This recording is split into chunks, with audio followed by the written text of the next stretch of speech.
Hello students, आज हम लोग 12th क्लास में सॉलिड स्टेट में कैसे हम डेंसिटी निकालें किसी सॉलिड फॉर्म में। कोई भी हमारा सबस्टेंस, जैसे कोई नमक है NaCl, तो वो आयनिक सॉलिड है, तो आयनिक सॉलिड की डेंसिटी को कैसे कैलकुलेट करेंगे उसके बारे में बताएंगे। तो मेरा टॉपिक आज है calculation of density of ionic solid. Ionic solid की डेंसिटी कैसे निकालेंगे उसके बारे में बताएंगे। तो सबसे पहली चीज है कि हम डेंसिटी कैसे निकालते हैं उसके बारे में समझेंगे कि हम डेंसिटी कैसे निकालते हैं। तो डेंसिटी निकालने के लिए आपको फार्मूला होता है। डेंसिटी को हम लिखते हैं कहीं कहीं डी से, कहीं पर रो से लिखते हैं। तो डेंसिटी बराबर होता है मास अपॉन वॉल्यूम। कोई भी हमारा क्रिस्टल होता है तो वो आयनिक सॉलिड या जो भी है, तो उसकी एक सेल होती है, माना एक क्यूबिक यूनिट सेल है, क्यूबिक यूनिट सेल। इसकी हमें डेंसिटी निकालनी है। और क्यूबिक यूनिट सेल की कई तरीके की स्ट्रक्चर्स होती है। Simple cubic cell, body centred cubic cell और फेस सेंटर्ड क्यूबिक सेल। ये तीन प्रकार की हमारी क्यूबिक सेल्स होती हैं। Simple cubic cell, body centred cubic cell और फेस सेंटर्ड क्यूबिक सेल। तो फेस सेंटर्ड क्यूबिक सेल में नंबर ऑफ एटम्स कितने होते हैं? 4 होते हैं, इसमें 2 होते हैं, इसमें 1 होता है। तो नंबर ऑफ एटम्स अगर हमारे ज्यादा होंगे पर्टिकुलर क्यूबिक यूनिट सेल में, तो डेंसिटी ज्यादा होगी। तो फार्मूला डेंसिटी का ऑलरेडी पता है, डेंसिटी बराबर मास अपॉन वॉल्यूम होता है। तो आप एक बात बताइए, मास यहाँ से अगर आप ध्यान से देखें, जो बुक्स में आपकी फार्मूला लिखा है वो ये लिखा है Z into atomic mass upon volume of cube into Avogadro number. अगर ध्यान से देखें, ये डेंसिटी का फार्मूला है। यहाँ पर Z बराबर क्या होता है? Number of atoms per unit cell. यानी जो तुम्हें सेल दी जाएगी उसमें नंबर ऑफ एटम्स कितने। अगर सिंपल क्यूबिक यूनिट सेल होगी तो एटम्स की संख्या 1 होगी, बॉडी सेंटर्ड है तो 2 होगी, फेस सेंटर्ड है तो 3 होगी। तो यहाँ पर M क्या है? Capital M। ये एटॉमिक मास है, आपको पता होगा एटॉमिक मास है एटम का। और Na क्या है? एवोगैड्रो नंबर है, जिसके बारे में आपको पता है। A क्या है? This is edge length, dimension. Edge length किसकी होती है? Edge length of cube, edge length of cube यानी डायमेंशन है। आपको बता दें, ये क्यूब होता है, उसकी लंबाई, चौड़ाई, ऊंचाई, जो भी हमारी हाइट है, लेंथ है, तो वो सब बराबर होती है। तो एज लेंथ उसकी ए मानी जाती है। तो वॉल्यूम निकल के आएगा ए मल्टीप्लाई ए तो ए क्यूब। तो वॉल्यूम ऑफ क्यूब निकल के आता है ए क्यूब। तो ए क्यूब क्या होता है? A cube is the volume of the cube का वॉल्यूम होता है। तो आपको बता दें, ये हमारा मास अपॉन वॉल्यूम है। ये मास जो है ना, टोटल मास होता है। ये मास टोटल मास है।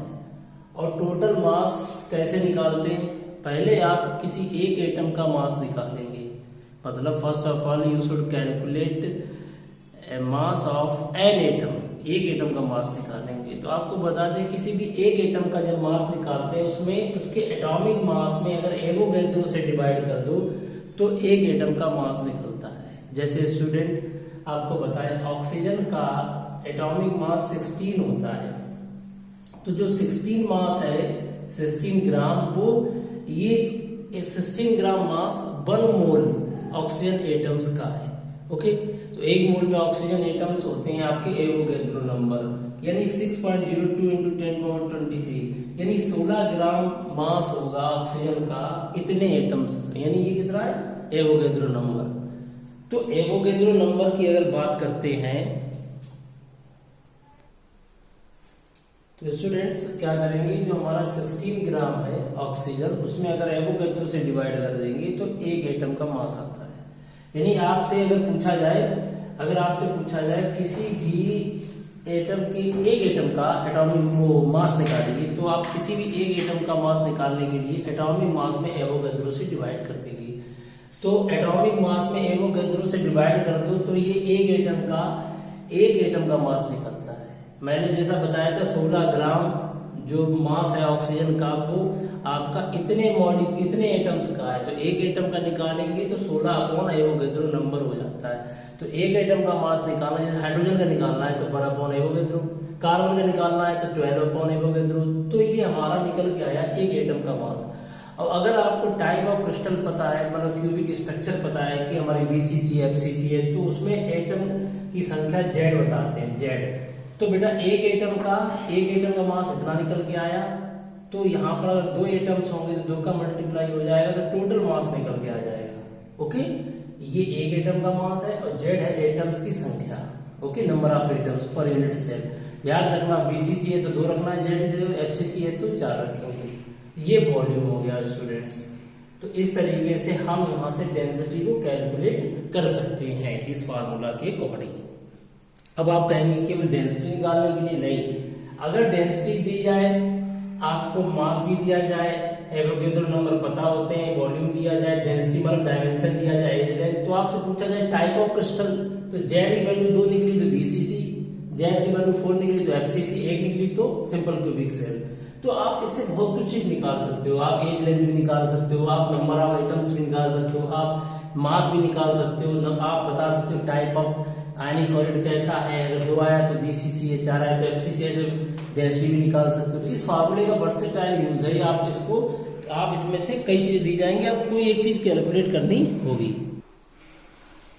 स्टूडेंट्स, एक हमारा क्वेश्चन NCERT का देखते हैं 1.13, एक आपको हम एग्जाम्पल बता दे रहे हैं जिससे कि आप समझ में आ जाएगा। जैसे ये NCERT का आप एक्सरसाइज खोल लीजिएगा, उसमें आपको 30 नंबर क्वेश्चन मिलेगा। एक न्यूबियम है, न्यूबियम एक हमारा कोई पर्टिकुलर एटम्स है, एलिमेंट है, उसको इसकी स्ट्रक्चर बॉडी सेंटर्ड क्यूबिक है, बॉडी सेंटर्ड क्यूबिक है, उसकी डेंसिटी 8.55 ग्राम पर सेंटीमीटर क्यूब है, एटॉमिक मास 93 दिया गया है, U means atomic mass unit, atomic radius पूछा गया, परमाणु त्रिज्या एटॉमिक रेडियस। तो आपको बता दें एटॉमिक रेडियस तभी निकलेगी जब आपकी एज लेंथ निकलेगी A। तो आप फार्मूले का इस्तेमाल करेंगे, डेंसिटी दिया गया 8.55 और Z आपको दिया गया BCC स्ट्रक्चर, तो Z बराबर 2 हो गया, नंबर ऑफ एटम्स BCC में 2 होते हैं, एटॉमिक मास आपको 93 दिया गया, एज लेंथ A नहीं पता है वो निकालेंगे A क्यूब, और एवोगैड्रो नंबर दिया गया। तो यहाँ से हम वैल्यू पुट करने के बाद हम आपकी एज लेंथ इसकी मतलब पर्टिकुलर इस न्यूमेरिकल में एज लेंथ निकाल लेंगे। ये निकल के आ गई हमारे 3.3 × 10⁻⁸ सेंटीमीटर। यहाँ इसको नैनोमीटर में बदल दिया तो 33 नैनोमीटर आ गया, क्योंकि आपको बता दें 1 नैनोमीटर में 10⁻⁹ मीटर होते हैं और 10⁻⁹ की जगह -7 कर दें तो सेंटीमीटर होते हैं। तो यहाँ पर हमने क्या किया, इसको हमने नैनोमीटर में बदल दिया, और हमें एक फार्मूला ऑलरेडी पता है, प्रीवियस वीडियो में बताया था, relation in between edge length and radius. तो जब BCC हमारा क्रिस्टल होता है, BCC body centred cubic structure होती है, तो रेडियस और एज लेंथ में रिलेशन होता है, रेडियस बराबर एज लेंथ × √3/4। एक ही वैल्यू हमने पुट कर दी यहाँ पर, और रेडियस हमने यहाँ पर निकाल दी है। क्या निकाल दी है? रेडियस। तो यहाँ पर हमने रेडियस कैसे निकाल लिए, देख लीजिए, R बराबर A√3/4, एज लेंथ निकाल लिया है, रेडियस हम निकाल लिया। तो ये फार्मूला कहाँ से आया, तो ये BCC के लिए होता है बेटा, एज लेंथ और रेडियस में रिलेशन वाला। तो आप दोबारा से आप क्या करिए, NCERT बुक निकाल लीजिए, उसमें एक्सरसाइज देख लीजिए, 13 नंबर क्वेश्चन है, इसमें आप निकालेंगे। तो उसमें दिया गया न्यूबियम एक हमारा एलिमेंट है, वो बॉडी सेंटर्ड क्यूबिक है, उसमें डेंसिटी दिया गया है, एटॉमिक मास दिया गया है, एटॉमिक रेडियस पूछा गया है। फार्मूला लगाएंगे, डेंसिटी बराबर number of atoms, atomic mass, edge length का ओपन ये वॉल्यूम हो गया। तो वैल्यू पुट कर दी, डेंसिटी दिया गया है, BCC स्ट्रक्चर है, तो number of atoms, atomic mass put कर दिया, एज लेंथ निकालना है, एवोगैड्रो नंबर। जब एज लेंथ निकलेगा तभी तो रेडियस आएगी, तो A निकल के आ गया 33 नैनोमीटर। अब हमने BCC के लिए एक फार्मूला होता है, रेडियस एज लेंथ में रिलेशन लगा दिया, R बराबर A√3/4, A की वैल्यू पुट कर दी, इस तरीके से एटॉमिक रेडियस निकल के आ गई। तो स्टूडेंट, इस तरीके से हम लोगों ने यहाँ पर आज पढ़ा है calculation of density of ionic solid. तो इस तरीके से अगर कोई प्रॉब्लम है कमेंट्स करिएगा, और फर्दर वीडियोस के लिए आप लोग जो है हमारे चैनल को सब्सक्राइब कर लीजिए, जिससे कि आप इसकी जो है अपडेट तुरंत पाएंगे। ठीक है, तो thank you and thanks for watching.